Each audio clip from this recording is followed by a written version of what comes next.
The effects of the Islamic natural herbs to the human body. Tasirin tsirrai masu asali a musulunci ga rayuwar ɗan adam. You might have heard about black tea, but I'm not sure whether you know its benefit to human body.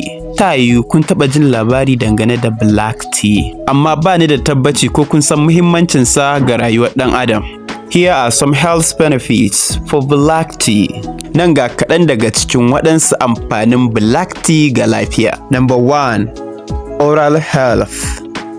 Black tea reduces plaque formation as well as restricts bacterial growth that promote the formation of cavities and tooth decays. Na ɗaya, lafiyar baki. Black tea na rage hayayyafar ƙwayoyin cututtuka sannan ya hana ƙwayoyin bacteria waɗanda suke sa ruɓewar haƙori da kogon haƙori girma.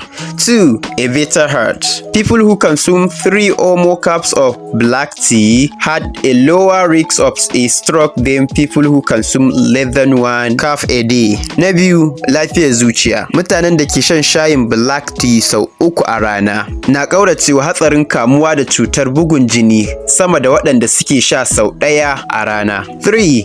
Cancer prevention. Women who drink black tea regularly have lower chance of ovarian cancer than their counterpart. Na 3. Kariya ga cutar daji. Matan da ke yawan shan black tea akai-akai ba su da hatsarin kamuwa da cutar dajin mahaifa sama da 'yan uwansu mata da ba sa sha. Some other benefits of the black tea include ƙarin wasu daga cikin muhimmancin black tea sun haɗa da it contains antioxidants. Tana ɗauke da sinadarin antioxidant.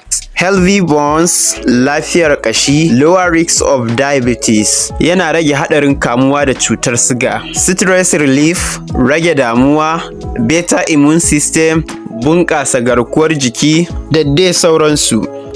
Ana hada-hadar irin wannan ganyen shayi a ofishinmu na saida magunguna mai suna BSI Dubai Islamic Medicine Store Nigeria Limited da kuma BSI Natural Medicines Healthcare Nigeria Limited.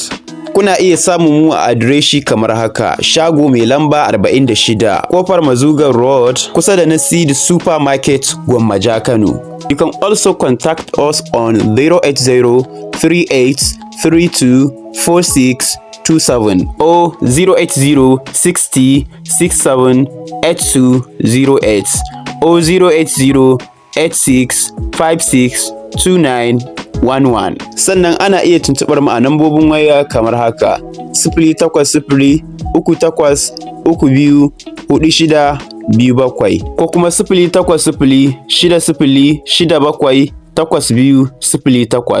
ko kuma 080 86 56 2911.